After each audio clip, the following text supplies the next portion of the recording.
Whisky beer सब पीते हैं, वो बहुत सस्ती है यार वहाँ पे। मैंने इतनी सस्ती बियर नहीं देखी, मैंने उसमें वो देखा मॉल में 22 रुपए की बियर भाई, 22 रुपए की। 22 रुपए की तो बिस्लरी आती है, वो भी 20 की कैन में भी और बोतल में भी। अच्छा जी, हाँ 22 रुपए की बियर है वहाँ पर। वहाँ पर दिक्कत क्या है ना कि इन लोगों ने मैन्युफैक्चरिंग भाई बढ़ा दी। ये ना मैन्युफैक्चरिंग पे इतना फोकस हो गए कि एक रूल के बारे में बताता हूँ कि इनका जो ये ग्रोथ है उसका पीछे मेन रीज़न क्या है। इन्होंने क्या हैक निकाला, 1992 में इन्होंने एक रूल निकाला था कि अभी हमारे यहाँ क्या होता है, जैसे कोई फैक्ट्री लगाता है तो उसका जो टैक्स है एक हिस्सा सेंट्रल गवर्नमेंट पे जाता है और कुछ हिस्सा जाता है स्टेट गवर्नमेंट पे। वो भी अब जीएसटी के बाद जाने लगा शायद, है ना। इन्होंने क्या रूल निकाला, जो इंडस्ट्रियल टैक्स होगा वो उस पर प्योर इसका हक होगा, स्टेट का। समझ रहे हो।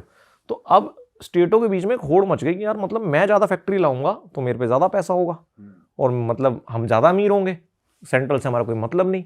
तो इसलिए वहाँ पर सारे स्टेट जो है ना भाई कंपटीशन में लग गए कि फैक्ट्री लेके आएंगे।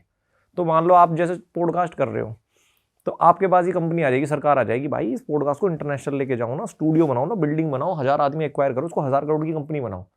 तो एक दो चाइना में ऐसा है कि इन्होंने पैसा दे के कंपनीज ग्रो कराई, क्योंकि इनको ये था कि बंदा जितना बड़ा होगा उतना ज़्यादा हम पे टैक्स आएगा। इसलिए आप क्या देखते हो कि दूसरे देशों के मुकाबले उनके शहरों के जो इंफ्रा है वो सब एक दूसरे को कॉम्पीट करते हैं, क्योंकि वहाँ वाकई में उनके बीच में कॉम्पिटिशन था। इसलिए बीजिंग का जो इंफ्रा उन सबसे कमजोर है, क्योंकि शेंजन का और तगड़ा, क्योंकि शेंजन की इकोनॉमी सबसे बड़ी, शेंजन में सबसे ज़्यादा टैक है, चेंगदू का वहाँ की अलग इकोनॉमी। तो ये चक्कर था। बट इसमें एक गलती कर गए कि इन्होंने मैन्युफैक्चरिंग तो बढ़ा दी, ये डिमांड नहीं बढ़ा पाए अपने लोगों की। तो उनकी स्पेंडिंग पावर जो है ना वो बहुत कम खर्चा करते हैं चाइनीज़। मतलब लग्जरी तो करते हैं बट वैसे जो सबसे ज़्यादा सेविंग वाले लोग हैं पूरे दुनिया में चाइनीज़। तो ये लोग क्या है, अब अगर इनके मॉल्स में जाओगे तो 100 येन का कूपन, 300 येन का कूपन, मतलब ये क्रेडिट कार्ड वाला तो बहुत कम है वहाँ पे चक्कर। तो ये लोगों को ऐसे वो देते हैं पर्क्स की, खर्च करो दबा। अब वो आदत डलवा रहे हैं, क्योंकि अब देखो ना उनको अपना इतना ज़्यादा मैन्युफैक्चरिंग हो चुकी है कि हमें देखना पड़ता है इंडिया की तरफ, भाई अफ्रीका की तरफ, अमेरिका की तरफ, यूरोप की तरफ। तो अगर उनको देश एक एक करके बाइकआउट और कर रहे हैं तो उनको भी ये समझ में आ रही है कि अपनी ग्रोथ अगर नहीं बढ़ाओगे कंजप्शन तो दिक्कत हो जाएगी। अच्छा आकाश भाई, मैं देख रहा था आप इंडोनेशिया बहुत जाते हो, बार बार जाते हो, ऐसा वहाँ पे क्या जो आपको खींच लेता है? भाई इंडोनेशिया मुझे भी नहीं पता मैं कितनी बार गया हूँगा, शायद मेरी पहली ट्रिप भी वहीं से शुरू हुई थी, नहीं शायद उससे पहले थाईलैंड गया हूँगा। बट इंडोनेशिया में कुछ ऐसा है कि जैसे हर आदमी का एक गोल होता है कि उसको एंड में ना लाइफ में ऐसी लाइफ चाहिए, एक ड्रीम होती है, मेरी तो है कि मेरे को एक सिंपल चाहिए भाई, खेत हो, आराम से खाट वाट पे लेटे हो, 2-4 दोस्त हो, सिंपल हो, है ना, पैसा होना चाहिए अकाउंट में ठीक है। बट वो चीज़ ना मुझे वहाँ दिखती है उस देश में, सिंप्लिसिटी बहुत ज़्यादा, कि कल्चर भी है, धर्म भी है, कर्म भी है। तो वो इसलिए मैं चला जाता हूँ और थोड़ा सही भी लगता है मुझे, पता नहीं या तो मेरे दिमाग में है, मैं जब भी वहाँ जाता हूँ तो उसके बाद मेरी एक फ्रेश स्टार्ट होती है हमेशा, जब भी गया हूँ। फिर 2022 में 23 में भी वहाँ गया था, उसके बाद वो पूरा साल जब मैं गया था अच्छा रहा। 2024 में जब गया था कोबरा के पकौड़े हमने बनाया था, उसके बाद अच्छा रहा। अब भी चाइना से पहले वहीं था मैं, फिर गया तो अच्छा रहा। आपकी लकी जगह हो गई वो कि कुछ अच्छा करना है तो वहां से शुरुआत करो, मान सकते हो। और थोड़ा सा ग्राउंडेड हो जाता हूँ मैं वहाँ जाके, और वो लोग बहुत ग्राउंडेड है यार। भाई आप एक आइलैंड पे गए थे, यहाँ कमोडो ड्रैगन्स थी और आप उनके बीच में खड़े थे भाई, और हमारी तो वीडियो देख के ही फट गई और हमने शायद कमेंट भी करा था कि भाई यहाँ के बारे में जानना है यार, हमें थोड़ा बताओ भाई वो कौन सा आइलैंड है और वहाँ डर नहीं लगता भाई, वो तो खा जाती है इंसान को। भाई कोमोडो ड्रैगन्स दुनिया के सबसे खतरनाक प्रेडेटर्स में है, ये तो लोगों को पता है। बट काफ़ी लोगों को एक गलतफहमी है कि जैसे उस वीडियो में बोला कि तो इंडिया में भी हैं, वो लिजार्ड की कैटेगरी है, उसकी काफ़ी सारी स्पीशीज़ हैं, उसमें से सबसे ऊपर सबसे बड़ा सबसे खतरनाक कोमोडो ड्रैगन है। तो वो चिपकली कोमोडो ड्रैगन नहीं होती। तो उसका क्या है कि मेरा इंटरेस्ट था उसमें, मैंने बहुत साल पहले एक डॉक्यूमेंट्री देखी थी BBC वगैरह की, यार ऐसे रहते हैं, वो लास्ट ड्रैगन्स हैं। तो अगर कहते हैं कि ड्रैगन्स दुनिया में अगर कहीं हैं तो वो कोमोडो ड्रैगन्स हैं, जिसको आप थोड़ा बहुत फील ले सकते हो, क्योंकि हैं भी इतने ही पुराने, बहुत पुराने। अब शायद मुझे एग्जैक्ट डेट याद नहीं है, वीडियो मैंने बताया हज़ारों साल पुराने हैं वो धरती पे। तो अब उसको जाने के लिए ना क्या है कि देखो, आप जब as a content creator video बना रहे होते हो ना, तो आप चीज़ नापते हो कि ये कितना व्यूअरशिप आएगी या जो आएगी। बट मेरा इंटरेस्ट था तो मुझे पता था कि यार उतना आना नहीं है, बट आपका लगने वाला ज़्यादा है मनी वाइज ठीक है।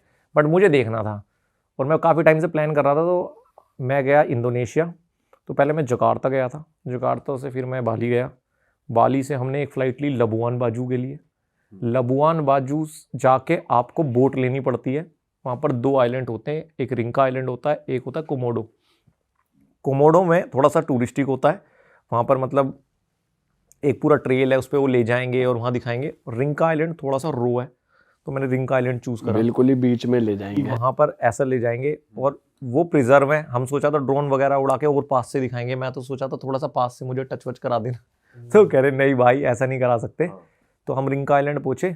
वहाँ उस पर जाने के लिए भी आपको जब लबुआन बाजू पहुँचते हो ना, तो आपको एक बोट करनी पड़ती है। अब आपके पास 2 ऑप्शन होते हैं कि या तो आप ग्रुप के साथ चले जाओ जिसमें पूरा गाइड समझाएगा, या आप पर्सनल जाओ। तो पर्सनल का मतलब आप पूरी बोट खुद के लिए लोगे, एक टूरिस्ट गाइड लोगे, एक आपका बोट का कैप्टन रहेगा, तो ये सब लेके आप जाते हो। तो वहाँ पर जब भाई आप उस पार्क में घुसते हो ना, तो समझाते हैं पूरा कि भाई आपको ऐसे ऐसे करना है, ये भागना है तो कैसे करोगे, और हमारा बंदा रहेगा। तो वहाँ पर रेंजर्स होते हैं जो इनको संभालने के लिए प्रॉपर वो रहते हैं। अगर आप इनका वो देखोगे ना कि जो इनकी पूरी लाइफ साइकिल होती है, वो जैसे इनका नाम है वैसी ही होती है। ये एक दूसरे को खा जाते हैं भाई। अच्छा। हाँ, ये बहुत खतरनाक होते हैं। मतलब रियलिटी में भी इनका क्या होता है कि जब ये पैदा होते हैं तो अंडे तक भी इनकी माँ थोड़े दिन रखती है, फिर वो छोड़ के चली जाती है, शायद महीने 2 महीने। अगर नवंबर के आसपास इनका सीज़न होता है, उसके बाद इनको दूसरे कोमोडो ड्रैगन्स या जानवर खा जाते हैं। अगर ये अंडे से बाहर आ गए तो बाकी के कोमोडो और जितने भी जानवर हैं वो पीछे पड़ जाते हैं। फिर ये पेड़ पे चढ़ते हैं, क्योंकि इनकी ना जब ये छोटे होते हैं इनकी गंध बहुत स्ट्रॉन्ग होती है, तो जितने भी जानवर होते हैं उनके पीछे रहते हैं। तो पेड़ पे चढ़ जाते हैं आराम छोटे से जब पतले छोटे होते हैं, बड़े ड्रैगन्स नहीं चढ़ सकते। तो इसलिए खुद को बचाने के लिए ये पेड़ पे ही अपना 1-2 साल बिताते हैं, तब तक बचते बचाते हैं, अगर बच जाएं तो। फिर उसके बाद जो इतने साल बाद जो बचता है वो बनता है कोमोडो ड्रैगन। तो इनकी लाइफ साइकिल ऐसी होती है, बहुत हार्ड और बहुत खतरनाक होते हैं। इनके काटने से होता क्या है कि 2 तरीके से मारते हैं ये किसी को भी, अपने शिकार को। एक बार काट लेंगे तो जो खून को जमने की जो प्रक्रिया होती है वो बंद हो जाती है। इनके लार में ऐसा वायरस होता है, तो वो खून लगातार बहता रहता है, और जहाँ काटता है वहाँ पर इतने सारे करोड़ों बिलियन इन्फेक्शन हो जाते हैं कि वो सड़ जाता है। तो ये 2 मार मारता है अपने उनको। और ये खाते क्या है वहाँ पे? और एनिमल्स भी हैं उस जानवर आइलैंड खा जाते हैं, एक दूसरे को भी खा जाते हैं। और इनका अलग है कि इनको अगर जैसे फीमेल से मीटिंग करते हैं तो उसके लिए भी लड़ाई होती है आपस में। ये फीमेल से लड़ाई करते हैं और जब फीमेल हारती है तब मीटिंग होती है। अरे भाई साहब, भाई ये आप तो उनके इतने पास खड़े हुए थे, तो कौन से कंडीशन से वो अटैक करते हैं? आपको वो सब समझाया उन्होंने कि अगर ऐसा कुछ हो जाता तो अटैक कर देंगे या कुछ? वो बोलते हैं कि अगर देखो ज़्यादा उनको खतरा महसूस होगा तो अटैक करेंगे। और खतरे की कंडीशंस क्या हैं? खतरे की कंडीशन है, आप ज़्यादा टच कर रहे हो और आंखों से आंखें एकदम उनकी तरफ थोड़ा सा नहीं देखते हैं उनको जरा। और वो जो है ना भाई, वो लगते आलसी से हैं, बट जब वो उठ के भागते हैं ना तो बहुत तेज़ी से भागते हैं। इनका क्या होता है कि बॉडी में ना बहुत ज़्यादा हीट होती है, क्योंकि बहुत मोटी चमड़ी होती है ना, तो इस वजह से ये आलस में पड़े रहते हैं अपनी बॉडी का टेम्परेचर मेंटेन करने के लिए। बट अगर इनको भागना पड़े तो ये 30 की स्पीड तक भाग सकते हैं। और इनके जो क्लोज होते हैं ना वो इतने हैवी होते हैं, अगर आपको ऐसे मार देंगे तो शायद 2 टुकड़ों में कर देंगे, और पूरी हड्डी अलग कर देंगे। इतने बड़े बड़े होते हैं इनके। इस तरीके का जानवर है, बहुत खतरनाक है। बट जिस आइलैंड पे रहते हैं भाई वो बहुत जन्नत है। मतलब चीज़ें मैच नहीं होती यहाँ पे ये रहते हैं। अच्छा जी। वो मैं एक उस व्लॉग में देखना, मैं ऊपर गया हूँ तो उसने दिखाया एक व्यू, भाई समुद्र दिख रहा है, एकदम से टापू दिख रहे हैं, और वहाँ पर एक हट बनी हुई है, और उस हट के नीचे कोमोडो बैठा हुआ है। मैंने कहा यार ये क्या है, आराम से चिल कर रहा है, पड़े रहते हैं पूरे दिन। हाँ, बट जो छोटे वाले होते हैं ना, लोग सोचते हैं कि बड़े से डरना है, डरना छोटे वाले से है, क्योंकि इसकी स्पीड और ज़्यादा तेज़ होती है। और उसको गर्मी क्योंकि कम लगती है तो वो ज़्यादा अटैक करते हैं। पहले ह्यूमंस पे हुआ है, अब काफ़ी टाइम से रेंजर्स वगैरह रहते हैं तो अब अटैक नहीं हुआ। अच्छा भाई, ऐसे ही आइलैंड पे बोट क्रॉस करते हुए आपका एक लाइफ थ्रेटनिंग एक्सपीरियंस रहा था कुछ इंडोनेशिया में ही, वो भी बताओ यार ऑडियंस को। भाई वो एक ऐसा एक्सपीरियंस है, वो कभी मेरा वीडियो पे नहीं आ पाया। आज भी वो वीडियो मेरे पास पड़ी हुई है कि शायद दोबारा उस आइलैंड में जाऊँगा तो उसको आधा पार्ट करूँगा, है ना। हमने कोशिश की थी बनाए। तो क्या था कि मेरे को 2023 में जब हम बना रहे थे तो हम ये देख रहे थे कि यार हमारा जो कंटेंट है वो किस तरफ जाएगा। देखो मैं प्योरली बताऊं, मैं ट्रैवलर भी हूं, बट मैं एक साथ में कंटेंट क्रिएटर भी हूं। मैं तो ये नहीं बोल सकता कि मैं पूरा एक लव वो है। तो मैं सोचता हूं कि यार ऑडियंस जो देखे उसको वैल्यू मिले।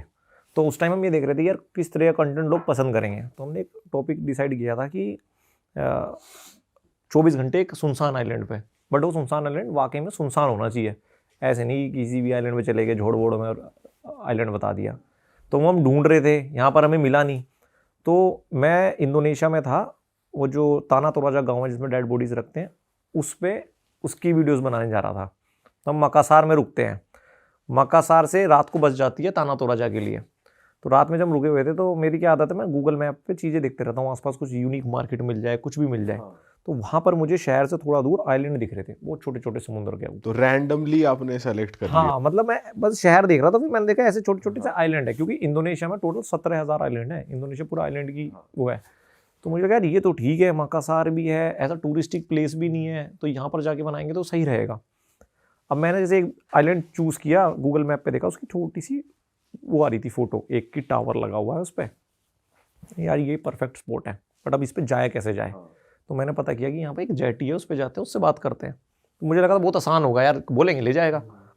मैं वहाँ पे गया तो मैंने कई लोगों से बात की, यार मुझे इस आइलैंड पे जाना है, इस पे जाना है। वो सब मना करने लगे, कह रहे कि वो सामने आइलैंड देख रहे हो, वो है आइलैंड, इस पे एक्टिविटीज़ होती हैं, बार हैं। मैंने यार एक्टिविटीज़ नहीं करनी है हमें खुद सर्वाइव करना है किसी आइलैंड, एकांत आइलैंड चाहिए, एक शांत। तो नहीं मान रहे थे। तो हम एक जगह ना रिक्शे से कहीं जा रहे थे, तो उस रिक्शे वाले ने मेरे से बोला कि आप कल क्या कर रहे हो। मैं कुछ नहीं कह रहा, मेरे पास बोट भी है।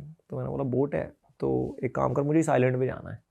तो वो वाली बात है ना, जो तलाश रहा होता है वो ज़्यादा करेगा, जिसके पेट भरे हुए वो तो नहीं करेगा। तो कह रहा कहाँ जाना है, मैंने उसको बताया ये आइलैंड पे जाना है और हम ऐसी ऐसी वीडियो बनाना चाहते हैं। तो उसने मुझसे बोला कि भाई देखो, मैं ले तो जाऊँगा, एक तो तुम्हें पुलिस को नहीं बताना, अगर पुलिस को पता चलेगा तो मैं फंसूंगा, क्योंकि यहाँ पर नहीं जा सकते।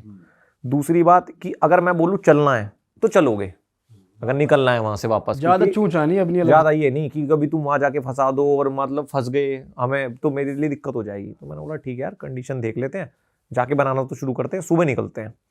सुबह तो हमारा प्लान था कि 7-8 बजे तक निकल जाएंगे हम निकल गए। और वाकई में भाई वो मैप पे दिख रहा था, बट मैप से ऐसा लग रहा था कि पास है, बट वो बहुत दूर था। और बोट थी वो मच्छी बोट नहीं होती, बहुत पतली सी एकदम से, ज़्यादा उसके लिए बनी नहीं थी। ठीक है भाई, हम पहुंच गए। जाने में हमें कोई दिक्कत नहीं हुई, 1-1.5 घंटा था, 1.5 घंटा तो आप समझ सकते हो। और वो बहुत 2 इंजन वाली बोट नहीं होती, स्पीड बोट जो होती है, मच्छी बोट तो बहुत तेज भागती हैं, तो काफ़ी अच्छा खासा दूर था वो।